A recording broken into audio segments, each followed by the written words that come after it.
आज पढ़ाऊंगी बच्चों ग्रेविटेशन। ठीक है, ग्रेविटेशन किसे कहते हैं? जब भी हम किसी चीज़ को ऊपर की ओर फेंकते हैं तो वो अपने आप ही क्या होता है, नीचे की तरफ आ जाती है। इसका मतलब उसके ऊपर कोई फोर्स ऐसा लग रहा है जो उसे अपनी ओर अट्रैक्ट कर रहा है, उसे हम क्या कहते हैं? ग्रेविटेशन का फोर्स कहते हैं। ये आपने सभी लोगों ने कहानी सुनी होगी कि न्यूटन एक बार सेब के पेड़ के नीचे बैठे हुए थे और उनके ऊपर एक सेब आकर गिरा या सेब पास में आकर गिरा, तो तब उन्हें ख्याल आया कि क्या ऐसी चीज़ है कि हर कोई चीज़ जो भी ऊपर जाती है वो नीचे ही क्यों आती है।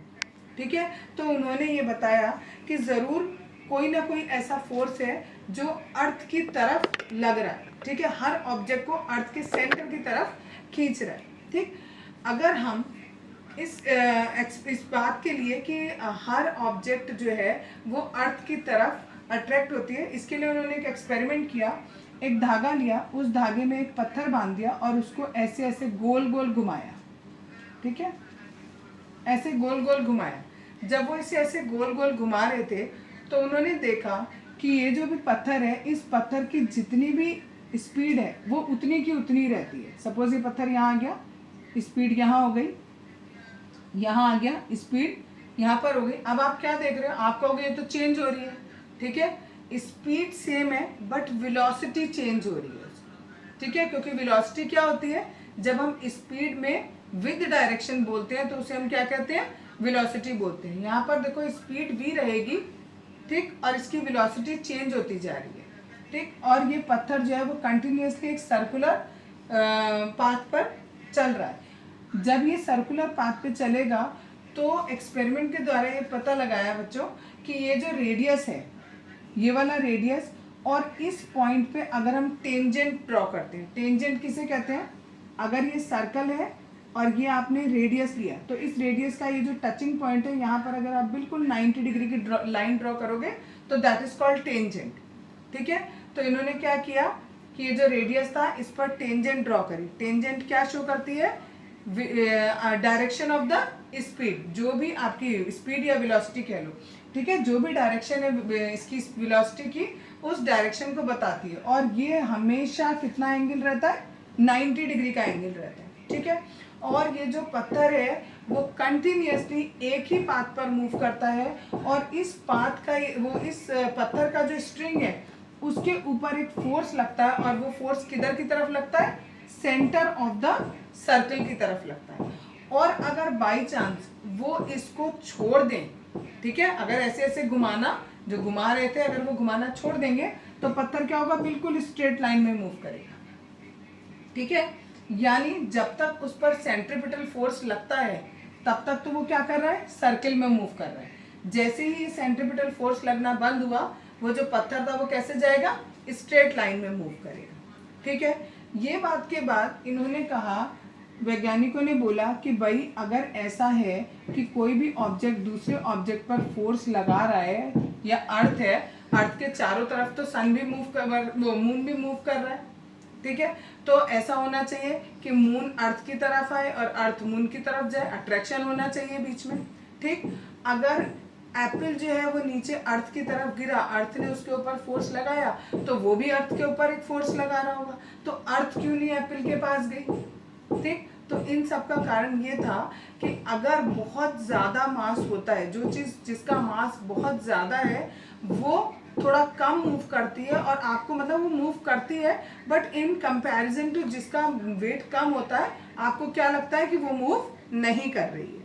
ठीक है, अब फिर वैज्ञानिकों ने हमें ये बोला कि कोई भी दो ऑब्जेक्ट्स अगर यूनिवर्स में हैं तो उन दोनों के बीच में एक फोर्स लगेगा ही लगेगा। ठीक है, कोई भी दो ऑब्जेक्ट हो तो उसके लिए ये लॉ बना, यूनिवर्सल लॉ ऑफ ग्रेविटेशन। ठीक है, ये किसने बनाया था? ठीक, इसके लिए चलो बाद में बताऊंगी किसने बनाया था। अभी ये देखो यूनिवर्सल लॉ ऑफ ग्रेविटेशन था क्या, पहले वो देखो। ये दो ऑब्जेक्ट है हमारी, सपोज पहली ऑब्जेक्ट है, इसका मास है कैपिटल एम, जो दूसरी ऑब्जेक्ट है उसका मास है स्मॉल एम। दोनों का अलग अलग क्यों लिया है? क्योंकि हम ये बताना चाह रहे हैं कितना भी मास हो, और बड़ा हो, ज़्यादा हो, छोटा हो, हर कोई दो ऑब्जेक्ट एक दूसरे के ऊपर एक फोर्स लगाती हैं। तो ये m है कैपिटल M, ये स्मॉल m है, और इन दोनों के सेंटर का बीच का डिस्टेंस कितना है? स्मॉल d है। तो क्या एक्सपेरिमेंट्स निकाले गए कि इन दोनों के बीच में जो फोर्स होगा वो किस पे डिपेंड करेगा, इन दोनों ऑब्जेक्ट का जितना भी मास है उनके प्रोडक्ट के डायरेक्टली प्रोपोर्शनल होगा। तो पहला स्टेटमेंट यही लिखा कि फोर्स इज इक्वल्स टू दोनों मास, दोनों ऑब्जेक्ट का जो मास था उनका प्रोडक्ट कर लिया, उसके डायरेक्टली प्रोपोर्शनल है। दूसरी बात क्या बोली कि जितना भी इन दोनों मास के बीच का डिस्टेंस है उसका स्क्वायर कर दो, उसके इन्वर्सली प्रोपोर्शनल है। इन्वर्सली प्रोपोर्शनल का मतलब होता है जितना हम ये डी ज्यादा करते जाएंगे उतना फोर्स कम होता रहेगा, यानी दो ऑब्जेक्ट जितनी दूर जाती रहेंगी उनका फोर्स उतना कम होता रहेगा। देखो अगर ये है इतना है तो सपोज करा हमने यहाँ पर 10 न्यूटन का फोर्स था, अगर मैंने ये डिस्टेंस बढ़ा दिया तो हो सकता है ये 9 न्यूटन ही रह जाए, अगर मैंने ये और भी ज़्यादा बढ़ा दिया तो हो सकता है ये 8 न्यूटन रह जाए। यानी जैसे जैसे डिस्टेंस हमारा बढ़ता जा रहा है वैसे वैसे हमारा फोर्स क्या होता जा रहा है, कम होता जा रहा है। मैंने अभी आपको केवल सिंपल बताया इनवर्सली प्रोपोर्शनल का मतलब, बट यहाँ पर कैसा है, जो भी आपका डिस्टेंस है उसका स्क्वायर। तो सपोज करो अगर डिस्टेंस हमारा है 6 तो d का स्क्वायर करेंगे तो वो कितना हो जाएगा 36, यानी इस रेशियो से फोर्स जो है वो कम होता चला जाएगा। जरूरी नहीं है आप d की वैल्यू 6 लो, कुछ भी ले सकते हो, बस समझाने के लिए आपको किया है। ठीक, इन दोनों इक्वेशन से हमें क्या मिला कि जो फोर्स है वो इन दोनों के प्रोडक्ट के डायरेक्टली और इस d स्क्वायर के इनवर्सली प्रोपोर्शनल है। जब भी प्रोपोर्शनैलिटी का साइन हटाया जाता है और उसकी जगह इक्वल टू का साइन लगाया जाता है तो हमें एक कांस्टेंट वहां पर लेना पड़ता है। ठीक, तो यहाँ पर हमने कैपिटल जी लिया, इस कैपिटल जी को कहते हैं यूनिवर्सल ग्रेविटेशनल कांस्टेंट। ठीक, अगर हम इस फॉर्मूले से इस जी की वैल्यू निकालें, ठीक है, अगर हम इस फॉर्मूले से इस कैपिटल जी की वैल्यू अगर निकालना चाह रहे हैं तो देखो क्या होगा, क्रॉस मल्टीप्लाई करो, F D square equals to G capital M into small M. अब हमें इसकी वैल्यू निकालनी है, इसके साथ ये दोनों एक्स्ट्रा हैं तो मैं इन दोनों को कहाँ पहुंचा दूं, नीचे। क्यों, क्योंकि ये दोनों मल्टीप्लाई में है तो ये दोनों कहाँ आ जाएंगे, नीचे आ जाएंगे। यही फॉर्मूला मैंने यहाँ पर लिख रखा है। ठीक है, इस फॉर्मूले से हम इसकी एसआई यूनिट भी कैलकुलेट कर सकते हैं और इसकी वैल्यू भी कैलकुलेट कर सकते हैं। कैसे वैल्यू कैलकुलेट कर सकते हैं, देखो यहाँ पर ये जो फोर्स है हमें पता लग जाएगा जब हमें पता होगा कि ये फोर्स कितना है, दो ऑब्जेक्ट के बीच में कितना फोर्स है वो रख देंगे, दोनों के बीच में डिस्टेंस कितना है वो हमें पहले से पता होगा, दोनों ऑब्जेक्ट का मास हमें पता होगा, सबकी वैल्यू पुट कर देंगे तो हमारी कैपिटल जी की वैल्यू आ जाएगी। ऐसा यूनिट कैसे निकालते हैं, ये क्या है, फोर्स, फोर्स की यूनिट होती है न्यूटन, डिस्टेंस की होती है मीटर और डिस्टेंस पे है स्क्वायर तो यहाँ मीटर पे हो गया स्क्वायर। m इंटू एम, मास किस में होता है, किलोग्राम में, ये भी किलोग्राम में ये भी किलोग्राम में, तो ये हो गया किलोग्राम स्क्वायर। तो यूनिट हो गई इसकी metre, sorry newton metre square upon kilogram की पावर 2। आप इसे बुक में ऐसे भी देख सकते हो, ऐसे लिखा हो kg की पावर -2 लिखा हो, यानी kg को हमने ऊपर पहुंचा दिया। ठीक है, ऐसे भी लिख सकते हैं और जो मैंने लिखा है वो भी सही है। कैपिटल जी की वैल्यू जो है वो किसने फाइंड आउट करी थी, हेनरी कैवेंडिश ने फाइंड आउट करी थी। ठीक है, और इसकी वैल्यू होती है 6.673 इंटू 10 की पावर -11। ठीक है, ये वैल्यू फिक्स है। और एक बात, इसको यूनिवर्सल ग्रेविटेशनल कांस्टेंट क्यों कहते हैं, क्योंकि थ्रू आउट द यूनिवर्स, पूरे यूनिवर्स में इस कैपिटल जी की वैल्यू फिक्स है। अभी आपने जो अब तक पढ़ा हुआ है वो स्मॉल जी के बारे में पता है, जिसे आप ग्रेविटी कहते हो, ग्रेविटी को आप स्मॉल जी से रिप्रेजेंट करते हो। अभी तक आपने पढ़ा है जी की वैल्यू कितनी होती है, 9.8 मीटर पर सेकंड स्क्वायर होती है। आपको लगता है कि ये वैल्यू फिक्स होती है, ये वैल्यू फिक्स होती है केवल on the surface of the earth. अगर आप सरफेस से नीचे जाओगे या ऊपर जाओगे तो इसकी वैल्यू चेंज होगी, लेकिन ये जो कैपिटल जी है इसकी वैल्यू कहीं पर भी चेंज नहीं होती है। दैट्स वाई हम इसे यूनिवर्सल ग्रेविटेशनल कांस्टेंट कहते हैं।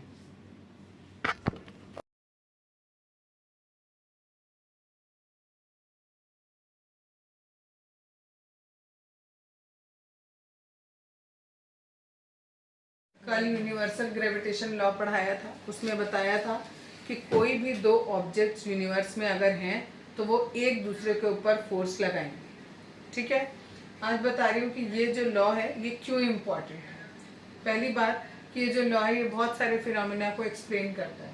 The force that bind us to earth, हम लोग अर्थ पर कैसे टिके हुए हैं, ठीक है, वो भी हम किस लॉ के द्वारा एक्सप्लेन होते हैं, इस लॉ के द्वारा। क्योंकि अर्थ एक बॉडी हो गई और हमारा शरीर एक बॉडी हो गया, दो बॉडी के बीच में क्या लग रहा है, फोर्स लग रहा है, उस फोर्स की वजह से हम अर्थ पर हैं, ठीक।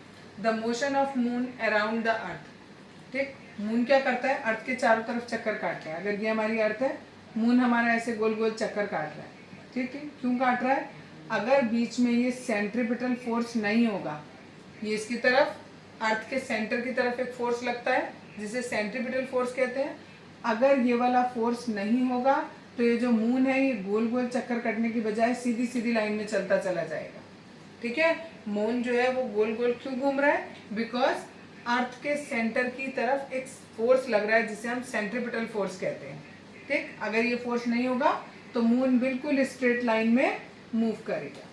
नेक्स्ट है the motion of planets around the sun, same reason यहाँ पर, ठीक है। अब यहाँ पर प्लैनेट्स मूव कर रहे हैं सन के अराउंड, तो अब सन और प्लैनेट के बीच में एक फोर्स लग रहा है, अगर वो फोर्स नहीं होगा तो प्लैनेट कैसे स्ट्रेट लाइन में मूव करेंगे, बजाय सन के चारों तरफ चक्कर लगाने के स्ट्रेट लाइन में कहीं मूव करेंगे। नेक्स्ट है the tide due to the moon and the sun, moon और सन की वजह से जो समुद्र में टाइड्स आते हैं, लो टाइड और हाई टाइड, ठीक है, उसका भी क्या कारण है, ये यूनिवर्सल लॉ ऑफ ग्रेविटेशन है।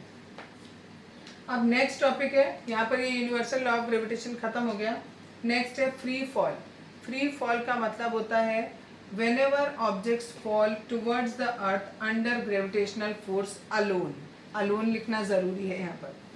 क्या बोला, कोई भी ऑब्जेक्ट अर्थ की तरफ गिर रही है और कैसे गिर रही है, उस पर केवल एक फोर्स लग रहा है, दैट इज ग्रेविटेशनल फोर्स। अगर कोई ऑब्जेक्ट इस तरीके से गिरे कि उसके ऊपर खाली ग्रेविटेशनल फोर्स लगे तो उसे हम कहते हैं कि वो ऑब्जेक्ट फ्री फॉल कर रही है, ठीक है।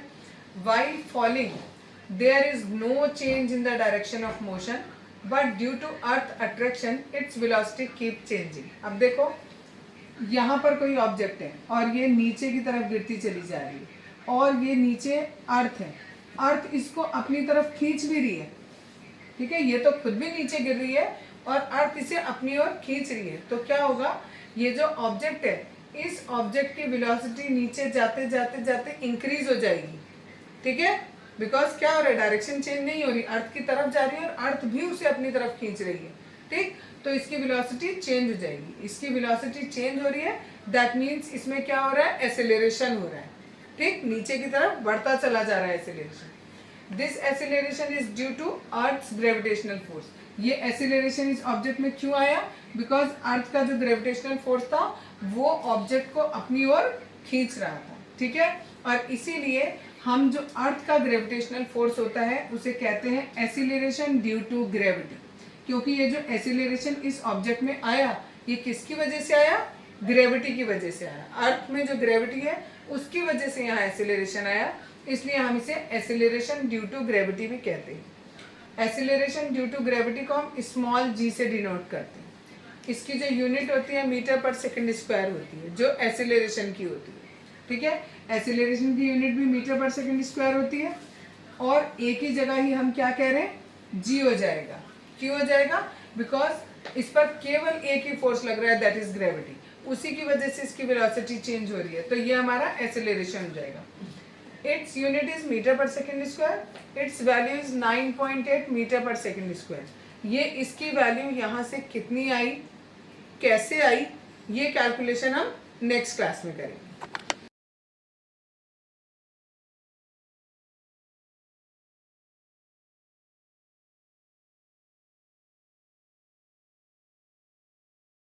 कल बताया था ग्रेविटी क्या होती है और स्मॉल जी क्या होता है। आज स्मॉल जी की वैल्यू कैलकुलेट करेंगे कि कितनी आएगी। सबसे पहले हमने क्या किया, उसके लिए एक एक्सपेरिमेंट कर रहे हैं। Let us take a stone of mass m which is falling towards earth. हमने एक पत्थर माना छोटा सा और वो पत्थर का मास हमने m माना और ये माना कि वो अर्थ की तरफ नीचे की तरफ गिर रहा है। जब ये अर्थ की तरफ नीचे की तरफ गिरेगा तो इस पर दो तरीके के फोर्स लगेंगे। एक तो अर्थ की ग्रेविटी लगेगी, ठीक है, उसका फोर्स लगेगा। दूसरा जो हमारा यूनिवर्सल लॉ ऑफ ग्रेविटेशन है उसकी वजह से भी एक फोर्स लगेगा। वो दोनों फोर्स जो पहला वाला है ग्रेविटी की वजह से जो लगता है वो F बराबर हमने पढ़ा है सेकेंड लॉ ऑफ मोशन में F is equals to m into A. ठीक, यहाँ पर एसिलेरेशन क्या हो जाएगा, g के बराबर हो जाएगा, क्योंकि जो हमारी ऑब्जेक्ट है वो नीचे आ रही है किस एसिलेरेशन से, उसे ग्रेविटी अपनी ओर खींच रही है, तो a की जगह हम क्या लिखेंगे, यहाँ पर g लिखेंगे। दूसरा जो यूनिवर्सल लॉ ऑफ ग्रेविटेशन है उसमें हम लिखते हैं g capital M small m upon D square. D क्या होता है, डिस्टेंस होता है इसका, ठीक है। m क्या होता है, मास ऑफ अर्थ, और ये स्मॉल m क्या है, मास ऑफ ऑब्जेक्ट है। दोनों ही फोर्स है ये, ठीक, दोनों। Where m is mass of earth, यहाँ पर बताया है d is distance of the object in the earth which is nearly equal to radius. इन्होंने बोला कि ये जो डिस्टेंस है ये नियरली अर्थ के रेडियस के बराबर होगा। अब वो सोचो, देखो क्यों होगा। माना ये हमारी अर्थ है, ये अर्थ का सेंटर है, और यहाँ पर कोई पत्थर था और वो यहाँ ऐसे नीचे गिर रहा है, अर्थ के सेंटर की तरफ आ रहा है, ठीक है। तो ये डिस्टेंस को मैंने बोला कि ये पहले d है, उसके बाद मैंने बोला कि ये डिस्टेंस जो है वो नियर अबाउट अर्थ के रेडियस के बराबर है। क्यों, क्योंकि अर्थ का रेडियस हमें पता है बहुत बहुत बहुत ज़्यादा है, ठीक है, 6.4 इंटू 10 की पावर 24 है। उसके कंपैरिजन में ये हाइट तो कुछ भी नहीं हुई, ठीक है ना। इसलिए हमने इसको नेग्लेक्ट मानकर क्या मान लिया कि ये बिल्कुल किसके बराबर है, r के बराबर है। आप एक्चुअल में ये मत सोचो कि ये इतनी दूर है, ये एग्जैक्टली इतनी दूर नहीं, ये नियर अबाउट यहाँ पर है पत्थर, ठीक है, उससे भी बल्कि पास है। ठीक, ऐसा हो गया जैसे पूरा समुद्र है, समुद्र में से आपने 2 बाल्टी पानी निकाल लिया, तो आप क्या मानोगे कि पानी उतना का उतना ही है। सेम थिंग इज देयर कि ये जो पत्थर था ये क्या था, इस पत्थर का जो सेंटर से डिस्टेंस था वो अर्थ के रेडियस के कंपैरिजन में बहुत ही छोटा था, इसलिए हमने क्या मान लिया कि वो बिल्कुल किसके बराबर है, अर्थ के रेडियस के बराबर ही है। ठीक, दोनों को हम इक्वल कर देंगे इक्वेशन 1 और 2 को। यहाँ से m और ये m दोनों कैंसिल हो जाएंगे, क्योंकि दोनों ही जगह क्या लिखा हुआ है, ऑब्जेक्ट का मास लिखा हुआ है, तो ये भी ऑब्जेक्ट का मास, ये भी ऑब्जेक्ट का मास कैंसिल हो गया। यहाँ से स्मॉल g की वैल्यू ये आ गई। ठीक, स्मॉल g की वैल्यू निकालें उससे पहले एक बात बहुत इंपॉर्टेंट, कि जो स्मॉल g की वैल्यू होती है, मैंने कल भी बोला था, हर जगह पर बराबर नहीं होती है। कैपिटल G की वैल्यू हर जगह बराबर होती है, वो यूनिवर्सल कांस्टेंट है, बट स्मॉल g की वैल्यू हर जगह बराबर नहीं होती। क्यों नहीं होती, उसका भी कारण है कि जो हमारी अर्थ है उसका जो शेप है वो पूरा स्फीयर नहीं है, ठीक है, it is not a perfect square, ठीक है। As the radius of earth increases from the pole to the equator, ठीक, पोल से इक्वेटर पर रेडियस ज्यादा है, the value of g becomes greater. देखो अब यहाँ पर ये g और r कैसे प्रोपोर्शनल है, ठीक, इनवर्सली प्रोपोर्शनल दिख रहे हैं।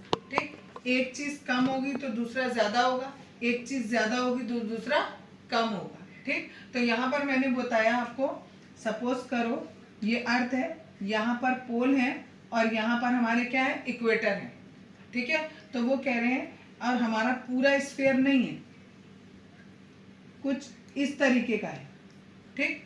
तो अगर ये सेंटर है और ये पोल है तो पोल का डिस्टेंस कम हो गया और इक्वेटर का डिस्टेंस क्या हो गया, ज्यादा हो गया। ठीक, रेडियस ज्यादा होगा तो क्या होगा, रेडियस ज्यादा होगा तो ग्रेविटी कम होगी, और रेडियस कम होगा तो ग्रेविटी ज्यादा होगी, ठीक है। अब इसकी वैल्यू कैसे कैलकुलेट करेंगे, जी का formula G M upon R square. G gravitational constant, value fix होती है, M mass of earth, value fix है इसकी, ये रख दी, रेडियस ऑफ अर्थ उसकी भी वैल्यू फिक्स होती है, ठीक है। ये आपको याद रखनी पड़ेगी वैल्यू, क्योंकि कई बार आ जाता है कैलकुलेट द वैल्यू ऑफ जी, तो आपको यहाँ से लेकर ये पूरा करके दिखाना पड़ेगा, ठीक है। अब आप इस पूरे को सॉल्व करोगे तो आपकी वैल्यू कितनी आ जाएगी, 9.8 मीटर पर सेकेंड स्क्वायर। ठीक, अगला पॉइंट दिया है, motion of object under the influence of gravitational force of the earth, के ऑब्जेक्ट जो है वो किसके फोर्स में काम करेगी, ये जो ग्रेविटेशनल फोर्स ऑफ अर्थ है उसके इन्फ्लुएंस में वो मोशन करेगी, ठीक है, इसके प्रभाव में वो मोशन करेगी। दूसरी बात, ये बहुत बहुत बहुत इंपॉर्टेंट, ऑल ऑब्जेक्ट्स, जितनी भी ऑब्जेक्ट्स हैं, चाहे वो होलो हो, चाहे वो सॉलिड हो, चाहे वो बिग हो, चाहे वो स्मॉल हो, सब पर same rate of should fall at the same rate. सारी की सारी, अगर मैंने सपोज करो ये एक डस्टर है और ये एक मार्कर है, ठीक है। इन दोनों का मास कुछ भी हो, अगर मैं इन दोनों को एक जगह से नीचे छोड़ूंगी तो बिल्कुल सेम टाइम पर जाकर ये नीचे गिरेंगे, ठीक है। एक क्वेश्चन पूछा जाता है पेपर में, एक कागज है और एक पत्थर है, अगर आप उसे किसी एक हाइट से नीचे फेंकोगे तो क्या दोनों सेम टाइम पर गिरेंगे? नहीं, लेकिन अकॉर्डिंग टू फिजिक्स वो दोनों सेम टाइम पर गिरेंगे, लेकिन कहां पर? When they are in vacuum, ठीक। अभी क्यों नहीं होता? अभी आप एक पत्थर डाल रहे हो और एक कागज डाल रहे हो, कागज क्योंकि हल्का होता है और एटमॉस्फेयर में क्या है? एयर है, जो उसको नीचे आने से क्या कर रही है? रोक रही है। और कागज का इतना वेट नहीं है कि वो उस एयर को हटा पाए, इसलिए वो धीरे धीरे धीरे करके नीचे आता है। जबकि जो पत्थर होता है उसका वेट बहुत ज्यादा होता है, तो वो हवा को चीरते हुए फटाफट नीचे आ जाता है। तो अभी तो हमारा क्या होता है कि जो चीज भारी है वो जल्दी नीचे आ रही है और जो चीज हल्की है वो देर में आ रही है। लेकिन अगर वैक्यूम है तो कोई भी चीज कितना भी वेट हो, जब ऊपर से नीचे गिरेंगे तो दोनों के दोनों सेम टाइम पर गिरेंगे। तो जब आपको पेपर में क्वेश्चन पूछा जाएगा तो आप लिखोगे कि yes they will fall at the same rate when they were both in the vacuum. जब उन्हें वैक्यूम में रखेंगे तब वो दोनों सेम रेट पे गिरेंगे, अदरवाइज वो सेम रेट पर नहीं गिरेंगे। When body is falling freely, जब बॉडी ऊपर से बिल्कुल फ्रीली मूव करती है, नीचे गिरती है, तो एक्सेलरेशन किसके बराबर हो जाता है? जी के बराबर हो जाता है, जो कि मैंने आपको यहाँ पर भी बताया था, ठीक है। ऊपर फर्स्ट इक्वेशन में यहाँ बताया था F is equals to M into G बोला था, होता है F is equals to M into A की जगह मैंने क्या लिखवाया था? जी लिखवाया था। क्यों? क्योंकि ये बॉडी कैसे मूव कर रही है? फॉलिंग फ्रीली, फ्रीली मूव कर रही है।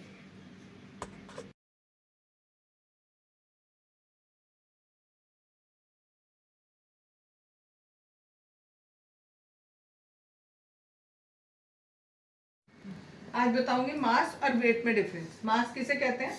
It is the measure of its inertia, ठीक है। मास किसे कहते हैं एग्जैक्टली? किसी भी ऑब्जेक्ट का जितना भी इनर्शिया होता है उसे ही हम एक तरीके से मास बोलते हैं। ग्रेटर द मास, जितना ज्यादा मास होगा ग्रेटर इट्स इनर्शिया, उसका इनर्शिया उतना ही ज्यादा होगा। इनर्शिया होता क्या है? इनर्शिया एक ऐसी चीज होती है जो किसी ऑब्जेक्ट को उसकी पोजीशन में रहने के लिए फोर्स करती है। सपोज करो अगर कोई ऑब्जेक्ट रुकी हुई है तो वो तब तक रुकी रहेगी जब तक उस पर बाहर से कोई फोर्स नहीं लगेगा। तो ये जो उसका अपनी स्थिति में रहने की जो उसकी कंडीशन है उसको हम इनर्शिया कहते हैं, ठीक है। खाली रुकी हुई है तभी के लिए नहीं, अगर कोई ऑब्जेक्ट चल रही है तो वो तब तक चलती रहेगी जब तक उस पर बाहर से कोई फोर्स नहीं लगेगा। इसे हम क्या कहते हैं? मोशन ऑफ इनर्शिया कहते हैं। तो हमारा जो मास है वो किससे रिलेटेड होता है? इनर्शिया से रिलेटेड होता है। जितना ज्यादा मास होगा उतना ज्यादा इनर्शिया होगा। Mass remain same whether the object is on earth और मून और इवन इन आउटर स्पेस। किसी भी ऑब्जेक्ट का जो भी मास होता है वो फिक्स होता है, वो चेंज नहीं होता है बार बार। अगर मून पे चले जाओगे तो भी मास उतना ही रहेगा, अर्थ पे रहोगे तो भी उतना ही रहेगा, इवन कहीं पर भी आप चले जाओगे आउटर स्पेस में तो भी मास हमारा सेम रहेगा। इसकी यूनिट केजी होती है, किलोग्राम। वेट क्या होता है? It is the force with which it is attracted towards the earth. ये आपकी एक ऑब्जेक्ट है, ये ऑब्जेक्ट जिस फोर्स से अर्थ के सेंटर की ओर अट्रैक्ट हो रही है उस फोर्स को हम वेट कहते हैं।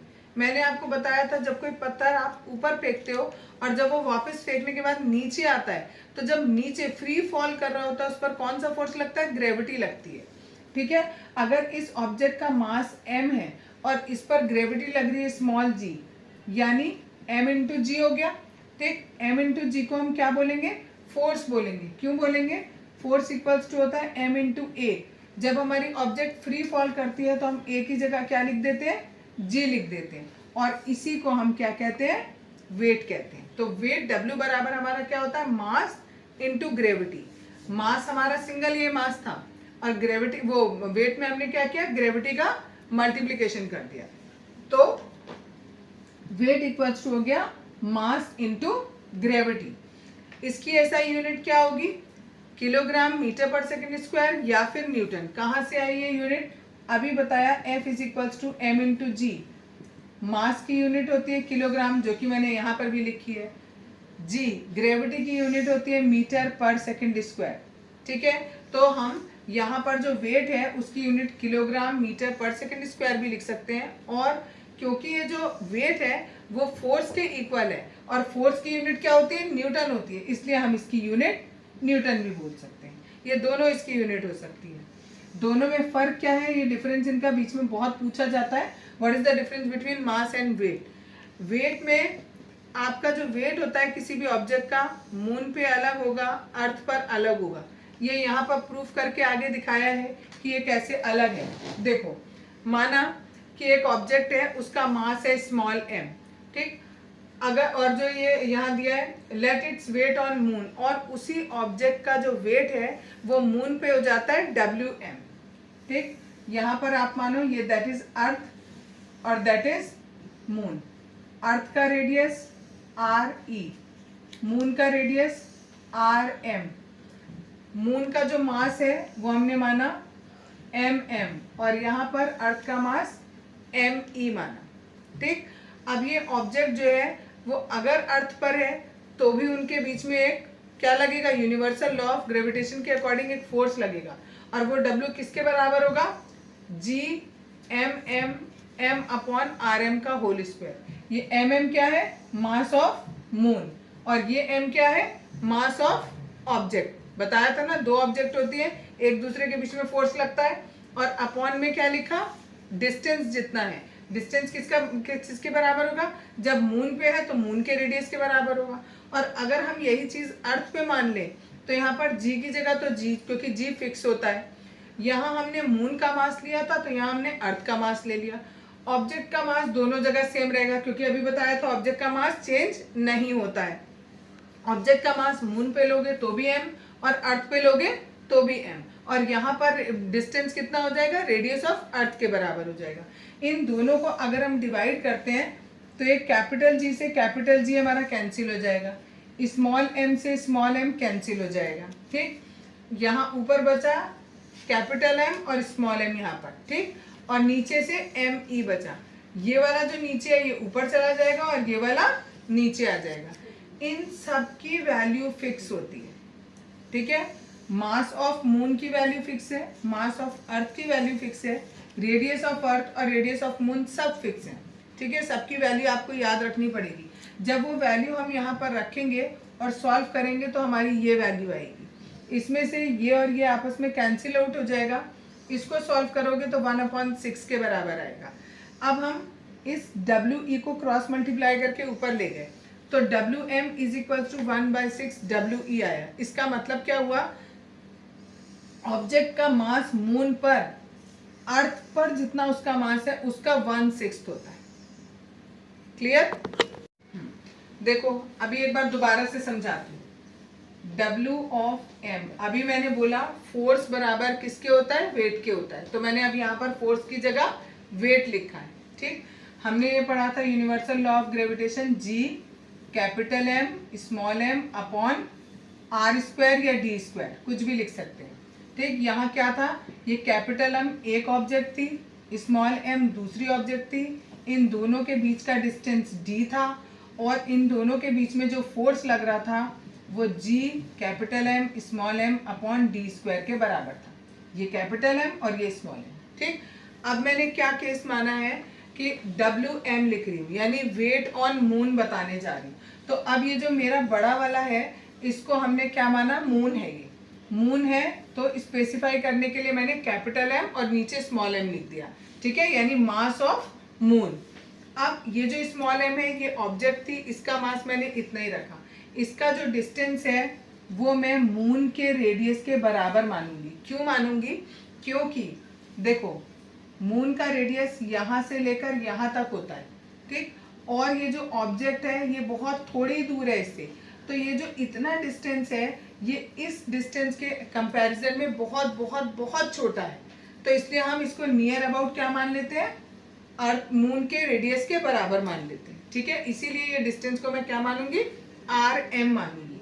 सिमिलरली अगर यही ऑब्जेक्ट हमारी अर्थ पर है तो यहाँ पर मैंने लिखा मास ऑफ अर्थ, यहाँ पर ये ऑब्जेक्ट का मास हो गया।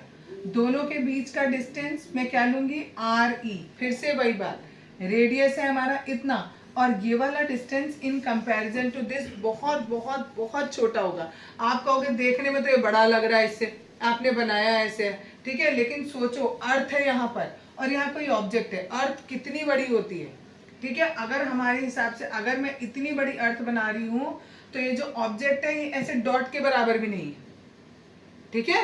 तो वो कंपैरिजन करके देखो, उस कंपैरिजन में ये वाला जो डिस्टेंस है वो ना के बराबर होगा, इसलिए इन दोनों के बीच का डिस्टेंस में आर ई मान लेती हूँ, ठीक। अब इस पर जो फॉर्मूला लगेगा, जो इस वाले में लगा उसमें मैं लगाऊंगी capital G M capital M into small M upon R M का होल स्क्वायर। सिमिलरली जब मैं अर्थ के लिए लगाऊंगी capital G M small M, M नहीं sorry, E into M upon R E का होल स्क्वायर। अब मेरे को क्या करना है, दोनों को डिवाइड करना है। जब मैं दोनों को डिवाइड करूंगी तो देखो यहाँ पर W M upon W E आया, यहाँ पर G capital M M R M का स्क्वायर, डिवाइड का साइन है G M E M upon R E का स्क्वायर, ये लिखा हुआ है। डिवाइड के साइन को जब मैं मल्टीप्लाई के साइन में चेंज करूंगी तो रेसिप्रोकल हो जाएगा, ये ऊपर चला जाएगा और ये पूरा नीचे आ जाएगा। तो मैंने इसको मल्टीप्लाई के साइन में चेंज किया और मैंने लिख दिया ये। अब देखो ये जी से जी कैंसिल हो गया, ये एम से एम कैंसिल हो गया, मेरा केवल कितना आ गया, दिस वन, ये मेरी वैल्यू आ गई। इन सबकी वैल्यू फिक्स है, mass of moon, earth of वो mass of earth, radius of earth, radius of moon, सबकी वैल्यू फिक्स होती है, याद होनी चाहिए आपको, वो याद रखोगे और वो वैल्यूज इसमें पुट करोगे। जब पुट करोगे सॉल्व करोगे तो ये पूरा सॉल्व करके 1/6 आएगा। अब इस डब्ल्यू ई को मैं क्रॉस मल्टीप्लाई करके यहाँ ले गई तो 1/6 इंटू डब्ल्यू ई हो गया, यानी अर्थ पर किसी ऑब्जेक्ट का जितना भी वेट था उसका 1/6 कर दूंगी तो मून पे उसका वेट आ जाएगा। एक क्वेश्चन पूछा जाता है कि एक इंसान है, उस इंसान का अर्थ पर उन इंसान का वेट है 60 kg, तो बताओ मून पे कितना होगा। तो हम निकालेंगे W M is equal to 1/6 into W E, और अर्थ पर कितना वेट है 60, तो ये और ये कैंसिल 10, यानी मून पे जाकर उसका वेट केवल 10 kg हो जाएगा।